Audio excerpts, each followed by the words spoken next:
Firoz Gandhi college Hindi विभाग द्वारा संचालित ऑनलाइन कक्षाओं में आपका स्वागत है। मैं हूं डॉक्टर संतोष पांडे। यह class BA first semester Hindi के छात्रों के लिए उनके प्रथम प्रश्न पत्र हिंदी साहित्य का इतिहास आदिकाल से रीतिकाल तक से संबंधित है। हमने अपनी पिछली क्लास में हिंदी साहित्य के आदिकाल को पढ़ते पढ़ाते हुए रासो साहित्य पर चर्चा मैंने प्रारंभ किया था और रासो साहित्य के अन्य विशेष तथ्य नामक एक हेडिंग डलवा करके वो क्लास वहाँ पर बंद हुई थी। अब हम इस क्लास को यहीं से शुरू करेंगे। अपनी कॉपी और पेन लेकर के आप तैयार रहें। हेडिंग पड़ी थी अन्य विशेष तथ्य, यानी जो पृथ्वीराज रासो है उसके बारे में हमने काफ़ी बात कर ली है। कुछ स्पेशल फैक्ट्स की ओर हम आपका ध्यान आकर्षित करना चाहेंगे। मैं बोलूँगा, आप उसे लिखेंगे और जहाँ कहीं आवश्यकता होगी हम उसे व्याख्यायित करते रहेंगे। तो चलिए प्रारंभ करते हैं। पहला पॉइंट लिखेंगे, इस महाकाव्य को सर्वप्रथम कर्नल टाड के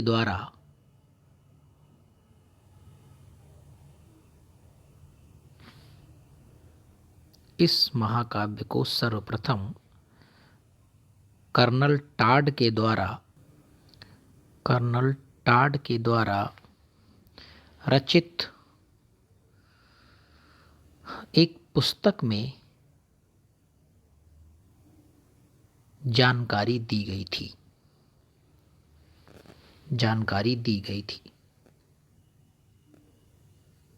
अगला पॉइंट लिखेंगे, कहने का मतलब कि कर्नल टाड ने अपनी एक पुस्तक लिखी थी राजस्थान के ऊपर। उस एनालिसिस किया था उन्होंने राजस्थान के ऊपर, एक किताब थी। उस पुस्तक में इन्होंने सबसे पहले ये जानकारी दी कि चंद बरदाई का जो लिखा हुआ पृथ्वीराज रासो है वो किस प्रकार से है, कितने उसके संस्करण हैं, कितने छंद हैं, इत्यादि इत्यादि तमाम जानकारियाँ। चलिए दूसरा पॉइंट लिखते हैं,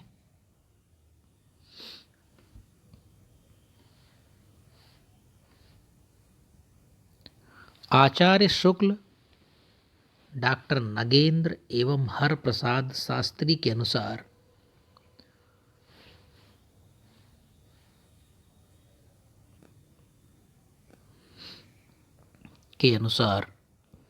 इस रचना का उत्तरार्ध भाग चंद बरदाई के पुत्र जल्हण के द्वारा रचित माना जाता है। इस रचना का उत्तरार्ध भाग चंद बरदाई के पुत्र जल्हण के द्वारा रचित माना जाता है। मतलब ये तीनों विद्वान ये मानते हैं कि इसका जो पृथ्वीराज रासो का जो अंतिम वाला हिस्सा है वो चंद बरदाई के पुत्र जल्हण ने लिखा है। अगला पॉइंट लिखेंगे, इस संबंध में पृथ्वीराज रासो में उल्लिखित इस पद को प्रमाण के रूप में प्रस्तुत किया जाता है। पृथ्वीराज रासो में उल्लिखित इस पद को प्रमाण के रूप में प्रस्तुत किया जाता है। वो पद क्या है? वो एक काव्य पंक्ति है, डैश करके लिखेंगे, पुस्तक जल्हण हथ दय, पुस्तक जल्हण हथ दय चलि गज्जन नृप काज, पुस्तक जल्हण हथ दय चलि गज्जन नृप काज।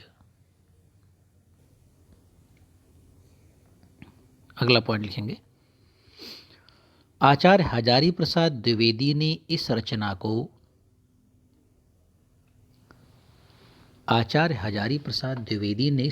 को अर्ध प्रामाणिक कहा है।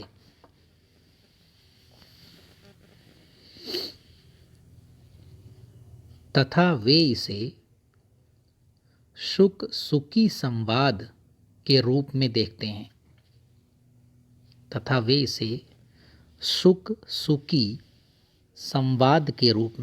देखते हैं।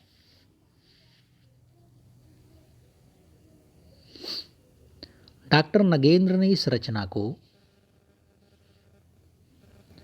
घटना कोश मात्र कहकर पुकारा है।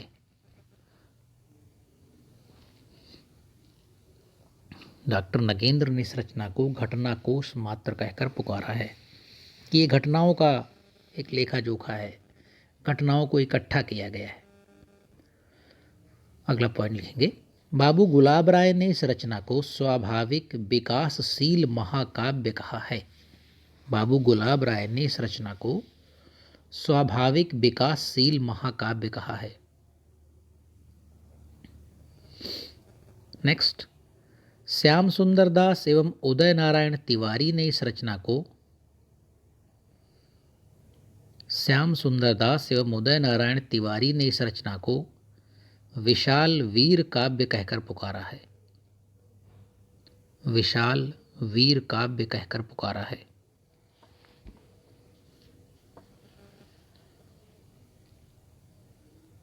Next point, doctor Bachchan Singh ने इस रचना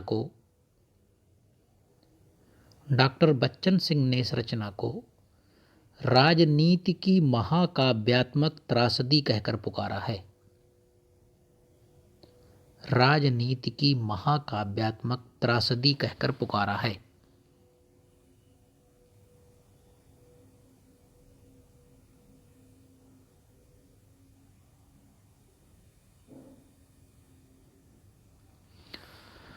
हाँ, नेक्स्ट पॉइंट लिखेंगे,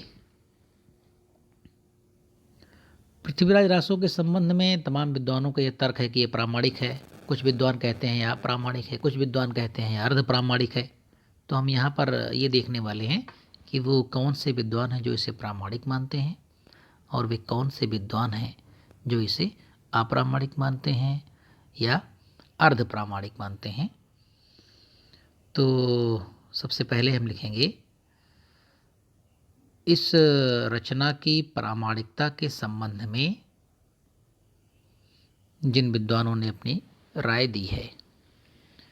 पृथ्वीराज रासो को प्रामाणिक मानने वाले विद्वान, पृथ्वीराज रासो को प्रामाणिक मानने वाले विद्वान नाम लिखेंगे केवल यहाँ पर हम, कर्नल टॉड, मिश्र बंधु, श्याम सुंदर दास, मोहनलाल विष्णुलाल पांड्या,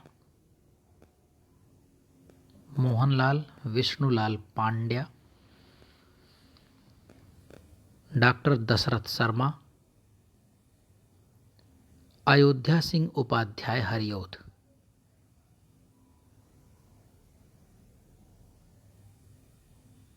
इतने विद्वान हैं जो पृथ्वीराज रासो को प्रामाणिक मानते हैं। अब हम लिखेंगे अप्रामाणिक मानने वाले विद्वान, पृथ्वीराज रासो को अप्रामाणिक मानने वाले विद्वान।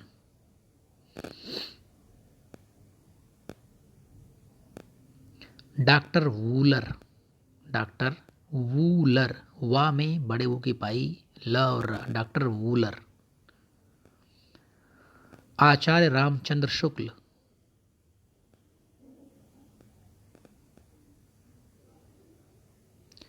कविराज मुरारीदान श्यामल दास, कविराज मुरारीदान श्यामल दास, गौरीशंकर ओझा,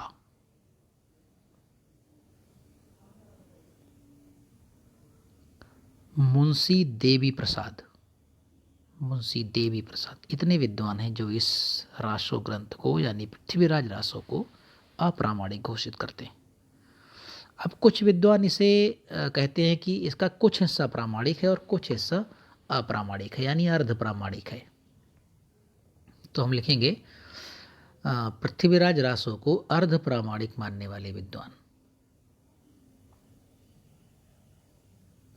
पृथ्वीराज रासो को अर्ध प्रामाणिक मानने वाले विद्वान, आचार्य हजारी प्रसाद द्विवेदी,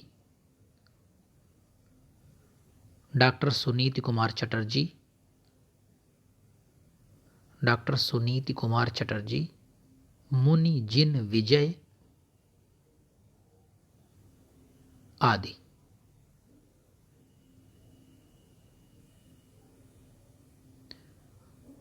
अगला बिंदु लिखेंगे,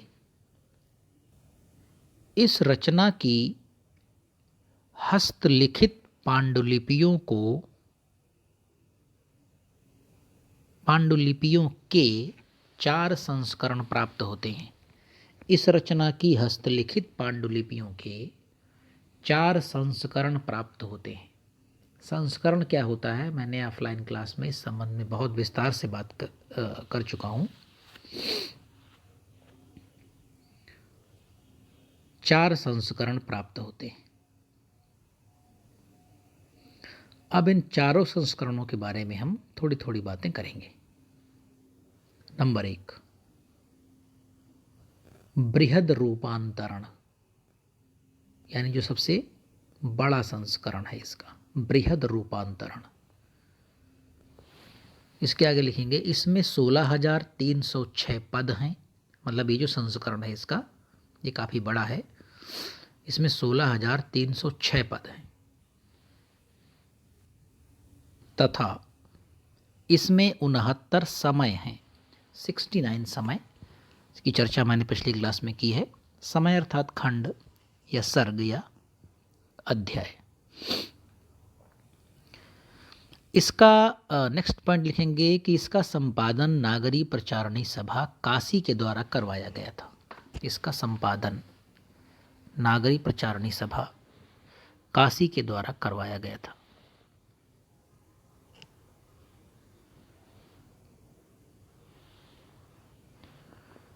नंबर 2,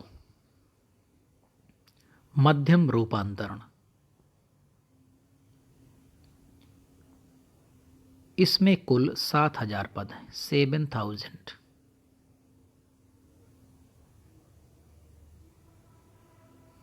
इसकी हस्तलिखित प्रति बीकानेर संग्रहालय में सुरक्षित रखी हुई है। इसकी हस्तलिखित प्रति बीकानेर संग्रहालय में सुरक्षित रखी हुई है।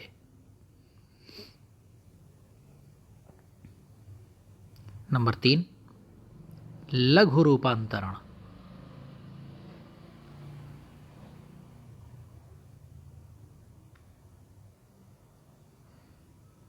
तीन 3,500 पद हैं इसमें, 3,500 पद, 3,500 पद, और यह भी बीकानेर संग्रहालय में संरक्षित है। यह पांडुलिपि भी बीकानेर संग्रहालय में संरक्षित है। नंबर 4, लघुत्तम संस्करण, यानी सबसे छोटा संस्करण इसका, लघुत्तम रूपांतरण या संस्करण। इसमें कुल 1,300 पद हैं, 1,300, 1,300 पद, 1,300 पद हैं इसमें। डॉक्टर दशरथ शर्मा और डॉक्टर माता प्रसाद गुप्त के अनुसार, डॉक्टर दशरथ शर्मा एवं डॉक्टर माता प्रसाद गुप्त के अनुसार यही संस्करण पृथ्वीराज रासो का मौलिक संस्करण है। यही संस्करण पृथ्वीराज रासो का मौलिक संस्करण है। कुछ और बिंदु लिखेंगे इस संबंध में, रासो के संबंध में। पृथ्वीराज रासो के अनुसार चंद बरदाई और पृथ्वीराज चौहान का जन्म एक ही दिन हुआ था। चंद बरदाई और पृथ्वीराज चौहान का जन्म एक ही दिन हुआ था और मृत्यु भी एक ही दिन हुई थी। और मृत्यु भी एक ही दिन हुई थी। अब हम आगे ये चर्चा करेंगे कि अभी जो हमने लिखा कि पृथ्वीराज रासो कुछ विद्वान प्रामाणिक मानते हैं, कुछ अप्रामाणिक मानते हैं, कुछ अर्ध प्रामाणिक मानते हैं। तो ऐसा क्यों है? कुछ विद्वान क्यों इसे प्रामाणिक नहीं मानते हैं या कुछ विद्वान इसे क्यों प्रामाणिक मानते हैं, इस संबंध में अपनी हम कुछ बातें रखेंगे। तो सबसे पहले हम ये देखेंगे कि रासो को अप्रामाणिक मानने वाले जो विद्वान हैं वे क्या तर्क देते हैं, उनके कौन से तर्क हैं कि पृथ्वीराज रासो एक जाली ग्रंथ है या अप्रामाणिक ग्रंथ है, एक फर्जी ग्रंथ है, तमाम तरह के इस पर आरोप लगते रहे हैं। तो चलिए हम अब बता रहे हैं आपको, आप लिखेंगे अगला बिंदु, रासों को अप्रामाणिक मानने वाले विद्वानों के तर्क, रासों को अप्रामाणिक मानने वाले विद्वानों के तर्क। अभी कई तर्क हैं तो हम क्रमशः इसे 1 2 3 नंबर डाल करके लिखेंगे। नंबर 1, रासों में वर्णित तिथियां, घटनाएं और पात्र, रासों में वर्णित तिथियां, घटनाएं और पात्र इतिहास में उल्लिखित तिथियों, घटनाओं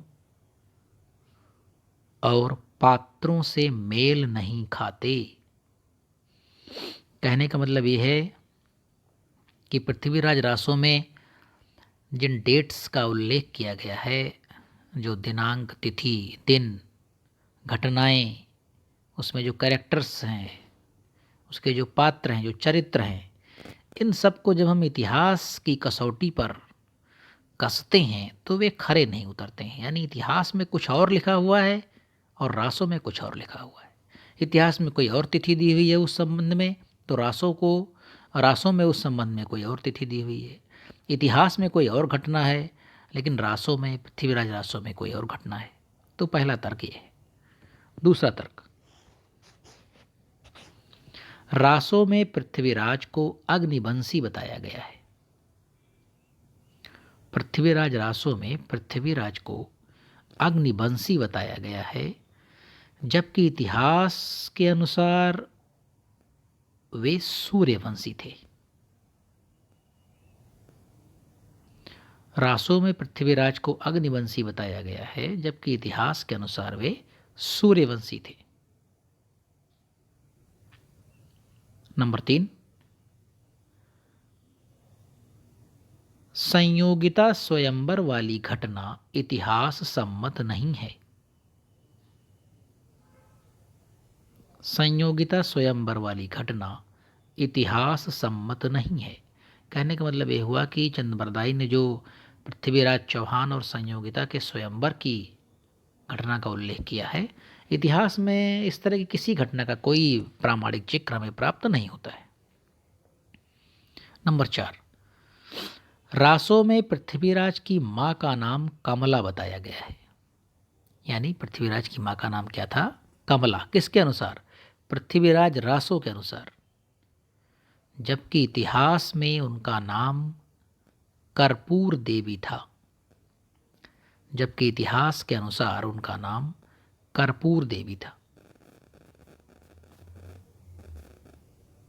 कहीं कहीं कर्पूरी देवी, कहीं कर्पूर देवी मिलता है।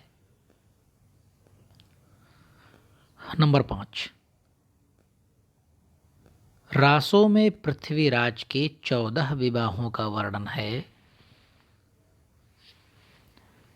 रासों में पृथ्वीराज के 14 विवाहों का वर्णन है। यह भी इतिहास सम्मत नहीं है। यह भी इतिहास सम्मत नहीं है। नेक्स्ट पॉइंट, पृथ्वीराज के हाथों गोरी का वध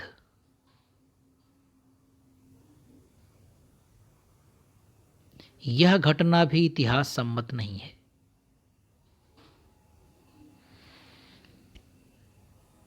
पृथ्वीराज द्वारा गोरी का वध यह भी इतिहास सम्मत नहीं है। नेक्स्ट, रासों में दी गई अधिकांश तिथियों में, रासों में दी गई अधिकांश तिथियों में ऐतिहासिक तिथियों से 90 से 100 वर्षों का अंतराल है। यानी जो रियल डेट्स हैं उनमें और पृथ्वीराज रासों में जो डेट्स दी गई हैं उनमें लगभग सब में 90 से 100 साल का अंतर मिलता है। तो ये कुछ तर्क थे उन विद्वानों के जो इसे अप्रामाणिक मानते हैं।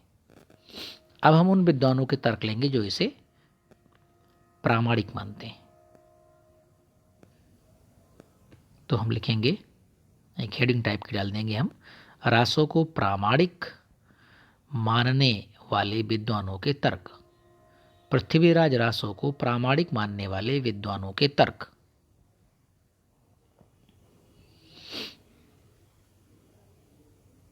पहला, रासो इतिहास ग्रंथ नहीं है बल्कि एक काव्य ग्रंथ है। रासो इतिहास ग्रंथ नहीं है बल्कि एक काव्य ग्रंथ है। अतः उसमें ऐतिहासिक घटनाओं, तिथियों, पात्रों को खोजना और उन्हें ना पाने पर उसे अप्रामाणिक घोषित कर देना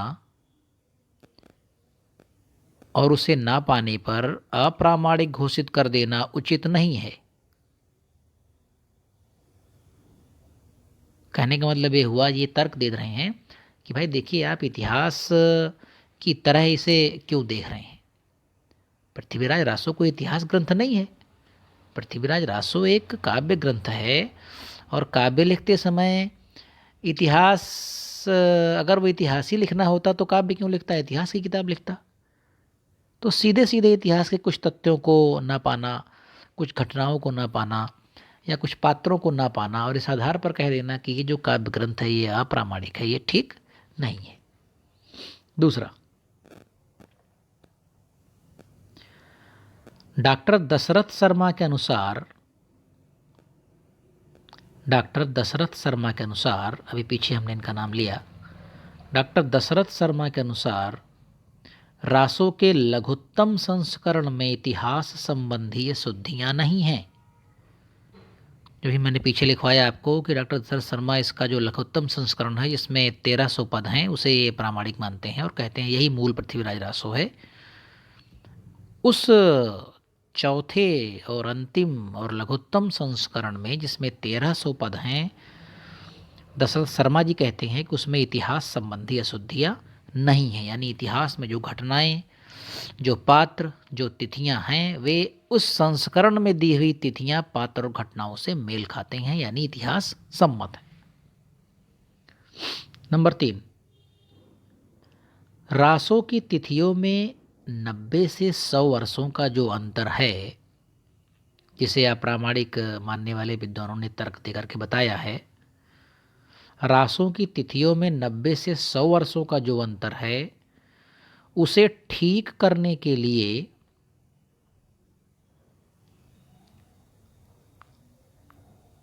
एक आनंद संवत की कल्पना की गई।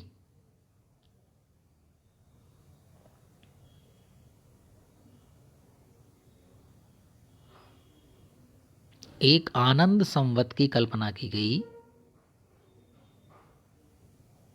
जिसके अनुसार प्रचलित संवत में 90 वर्ष घटा देने से, जिसके अनुसार प्रचलित संवत में 90 वर्ष घटा देने से रासों में वर्णित तिथियों का ऐतिहासिक तिथियों से मेल हो जाता है। रासों में वर्णित ऐतिहासिक तिथियों का इतिहास की तिथियों से मेल हो जाता है, इतिहास सम्मत हो जाती हैं। ये कहते हैं कैसा है कि हम एक आनंद संवत की कल्पना कर लेते हैं और उसको जो मूल संवत है उसमें 90 वर्ष कम कर देते हैं, और जो 90 वर्ष कम करते हैं तब फिर इतिहास की जो डेट्स हैं वे रासों की डेट से, तिथियों से मेल खाने लगती हैं। Next point, doctor Hazari Prasad Dwivedi ने रासों की भाषा के आधार पर उसे 12वीं शताब्दी की रचना माना है।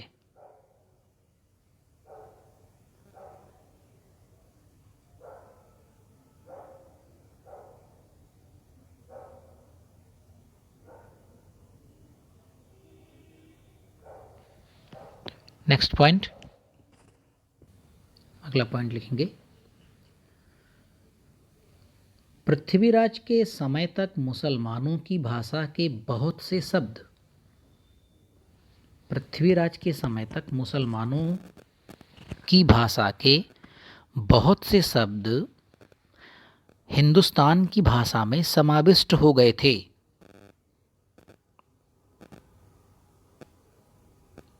अतः अरबी फारसी शब्दों के आधार पर रासो को अप्रामाणिक नहीं माना जा सकता है। अतः अरबी फारसी शब्दों के आधार पर रासो को अप्रामाणिक नहीं माना जा सकता है। यानी इस पर यह भी एक आरोप लगा था कि रासो में अरबी फारसी के शब्द बहुत ज़्यादा हैं, तो इस आधार पर इसे अप्रामाणिक घोषित कर दिया गया। लेकिन इसे प्रामाणिक मानने वाले जो विद्वान हैं वे तर्क देते हैं कि पृथ्वीराज के समय तक मुसलमानों की जो भाषा थी उसके बहुत से शब्द भारत की भाषा में मिक्स हो गए थे, मिश्रित हो गए थे, तो स्वाभाविक सी बात है कि रासो की भाषा में वे शब्द मिलेंगे। इस आधार पर इसे हम अप्रामाणिक नहीं कह सकते हैं।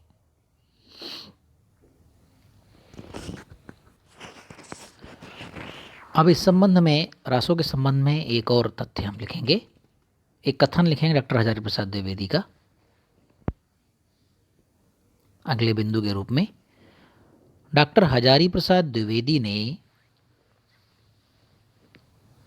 प्रामाणिकता, अप्रामाणिकता और अर्ध प्रामाणिकता, प्रामाणिकता, अप्रामाणिकता और अर्ध प्रामाणिकता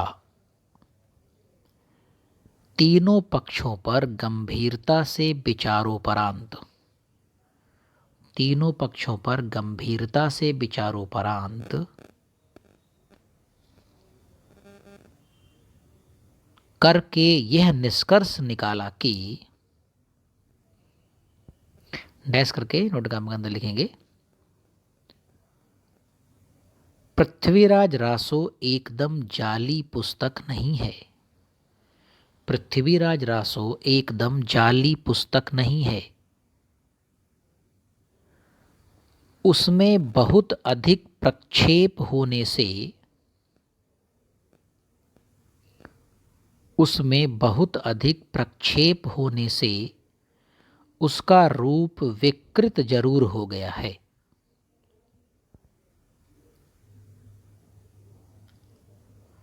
रासो एकदम जाली पुस्तक नहीं है, उसमें बहुत अधिक प्रक्षेप होने से उसका रूप विकृत जरूर हो गया है, पर इस विशाल ग्रंथ में कुछ सार भी अवश्य है, पर इस विशाल ग्रंथ में कुछ सार भी अवश्य है।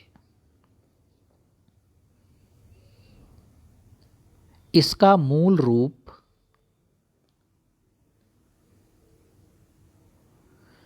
इसका मूल रूप निश्चय ही साहित्य और भाषा के अध्ययन की दृष्टि से महत्वपूर्ण होगा।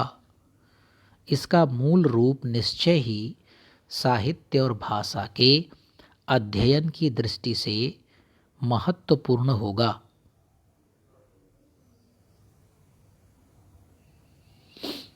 फुल स्टॉप, इनोड कमा क्लोज कर दीजिए। देखिए क्या कह रहे हैं हजारी प्रसाद द्विवेदी जी।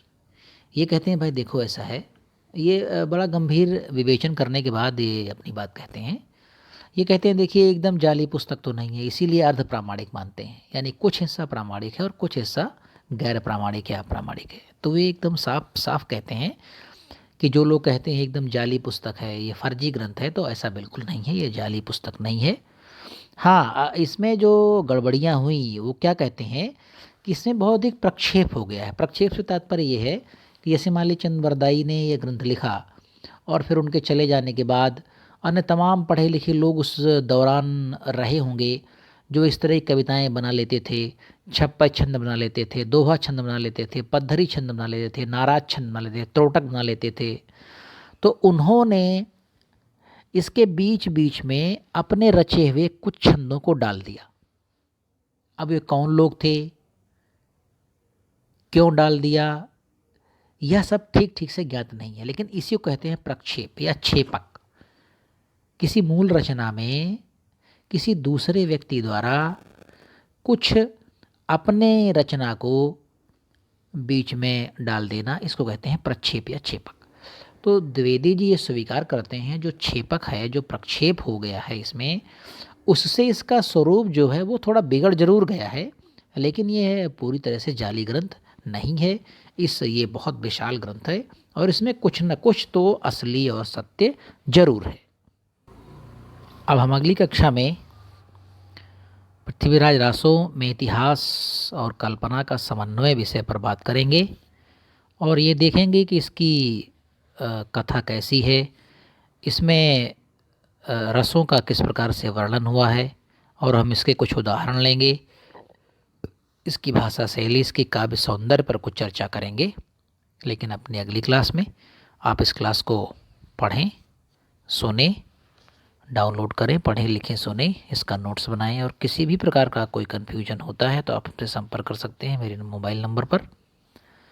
अगली क्लास तक के लिए नमस्कार, धन्यवाद।